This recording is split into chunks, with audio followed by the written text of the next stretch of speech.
For 27 years, one man was almost always within a few feet of Dwight Eisenhower. He laid out the general's uniform the morning of D-Day. He was there through North Africa, through the loose liberation of Europe, to Sissutin, through 8 years in the White House. And he was there at the very end, in the hospital room, when the most powerful man in the world took his last breath. His name was John Moaney, and he was Eisenhower's orderly.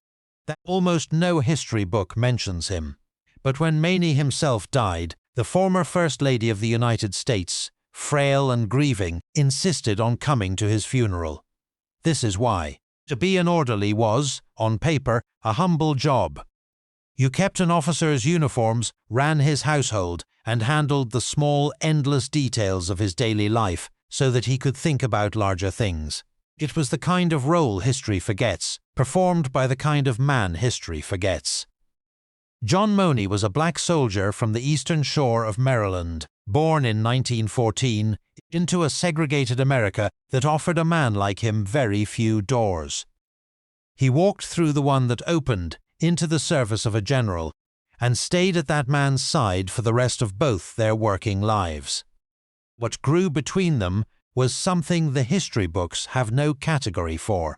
Their story runs straight through the biggest events of the 20th century, always just out of the frame, always just out of the frame, always one step behind the famous man. To see it, you have to look at the war not from the maps and the headlines, but from beside the general, from the hands that pressed his uniform and packed his bags and steadied his life while he carried the weight of the free world. It begins in the summer of 1942 in England, where a rising American general needed someone he could trust completely, and found him. In August 1942, Dwight Eisenhower was in England, a newly important general planning the first great American offensive of the war, the invasion of North Africa. He needed a personal orderly, someone to manage the endless logistics of a commander's life, and John Moaney was assigned to him. It was meant to be a routine posting. It became a bond that would last until death. Moaney was quiet, meticulous, and utterly reliable, exactly what a man drowning in responsibility needs beside him. Eisenhower, who was famous for his warmth and his temper both, came to depend on Moaney completely and to trust him as he trusted almost no one else. For the next 3 years, wherever Eisenhower went, Moaney went. Through the deserts of North Africa, through the invasion of Italy, and into England for the greatest gamble of the war. On the morning of June 6, 1944, as the largest invasion in history sailed for Normandy, and Eisenhower carried the fate of the world and a letter in his pocket, taking the blame if it failed, it was John Moaney who had laid out his uniform, who kept his small world in order so the general could bear the enormous one. History remembers the Supreme Commander that morning. It does not remember the man who made sure he was ready to be one. What made the relationship remarkable was that it was never merely master and servant. Eisenhower, a Kansas farm boy, and Moaney, a Maryland laborer's son, found a genuine ease with each other. They talked. Eisenhower relied on Moaney's steadiness and came to feel real affection for him. In a segregated army, in a segregated country, where a black man and a white general were not supposed to be friends, they quietly became something very close to it. Moaney never presumed, and Eisenhower never forgot what he owed him. It was a bond the era had no words for, carried on in the small daily gestures of a shared life. What happened to that quiet man after the guns fell silent, and where his loyalty finally led him, is the part of the story that stays with you. We are getting to it. Because when the war ended in 1945, Eisenhower was the most famous soldier alive, and the whole world wanted a piece of him. He could have had any staff, any household, any attendant in the country. He kept John Moaney, and Moaney, who could have gone home to a quieter life, stayed. Neither of them, it turned out, was finished with the other. The general was about to become something even bigger, and Moaney was going with him. It is worth remembering how many men like John Moaney the war ran on, and how completely they have vanished from the story.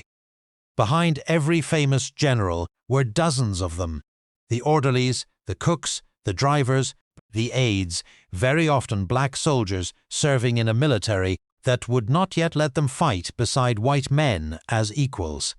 They kept the machine of command running. They saw the great men at their weakest and most human, in the exhausted small hours no camera ever captured. And when the histories were written, almost none of them were named. Moaney is one of the rare ones whose story survived at all, and only because of what came later. After the war, Eisenhower's fame carried him upward with unstoppable momentum, from Army Chief of Staff to President of Columbia University to Supreme Commander of the new NATO alliance, and finally, in 1953, to the White House itself, as the 34th President of the United States. And through every one of those enormous changes, John Moaney was there, promoted, trusted, and indispensable. The orderly who had laid out a general's uniform in wartime England now laid out a president's suit in the White House. The most powerful office on earth, and the man who ran its private daily rhythms, was the same quiet soldier from the Eastern Shore. For 8 years in the White House, Moaney was part of the fabric of the Eisenhowers' private life, and his wife Dolores worked beside him as the family's cook and Mamie Eisenhower's personal maid. The two couples, the President and First Lady, the Sergeant and his wife, lived intertwined lives across 3 decades in a closeness that crossed every line the era drew. Eisenhower trusted Moaney with everything and relaxed around him in a way he could with almost no one in Washington. To the public, Moaney was invisible. To Eisenhower, he was one of the few constants in a life of relentless, crushing importance. Eisenhower's regard for Moaney was no secret to those around them. The general who could be curt with senators and short with his own staff was unfailingly gentle with the man who ran his household. He valued Moaney's judgment, protected his dignity, and made clear to everyone that this was a man to be respected, not ordered about. In a private life stripped of most illusions, Moaney was one of the very few people Eisenhower fully relaxed with. There is a reason a man surrounded by the powerful chose to keep the same quiet orderly at his side for 27 years. Eisenhower needed very few people. Moaney was one of them. When Eisenhower left the presidency in 1961 and retired to his farm at Gettysburg, Pennsylvania, the Moaneys went with them. There, in the quiet of the old general's final years, the relationship settled into something like family. John Moaney was no longer just an orderly.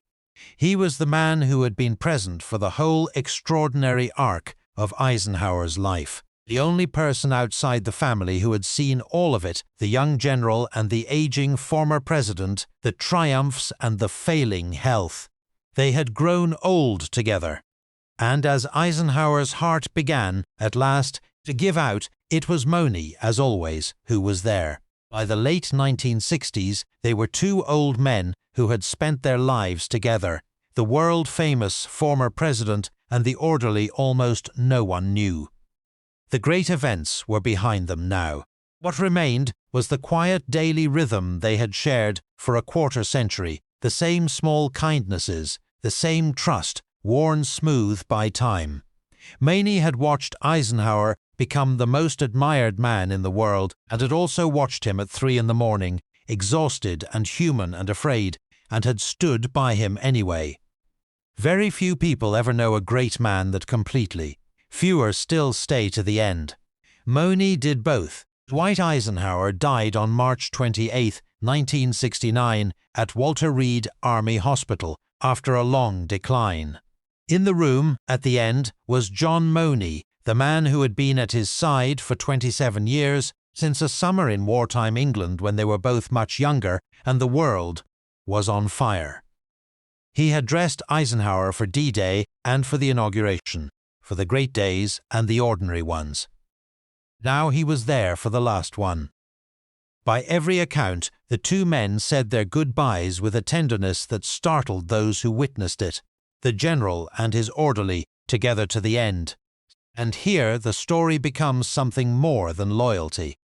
After Eisenhower died, John Moaney did not leave. He retired from the army as a master sergeant, and then he and Dolores simply stayed at the Gettysburg farm, caring for the widowed Mamie Eisenhower, keeping the household running, honoring the man they had all lost by looking after the woman he left behind.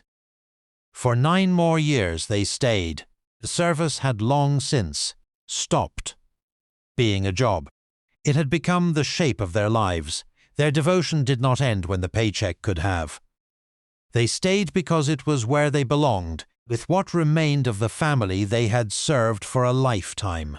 John Moaney died on February 20th, 1978, at the age of 64, and then something happened that says more than any medal ever could. Mamie Eisenhower, the former First Lady of the United States, herself old and frail and not far from her own death, insisted on attending the funeral of her husband's orderly. She came to grieve the black sergeant from the Eastern Shore who had served her family for 36 years, because to her he was not a servant. He was family in a country that had spent Moaney's whole life telling him he was less.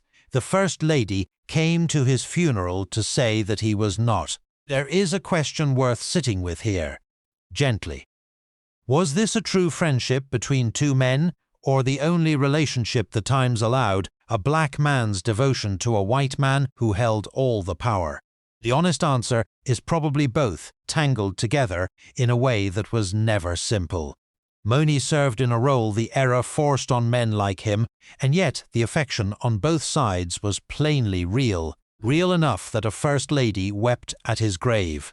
Perhaps the truest thing to say is this: within the narrow space a cruel era allowed them, two men found a genuine and lasting bond, and honored it to the very end. That they had to find it in so small a space is its own quiet indictment.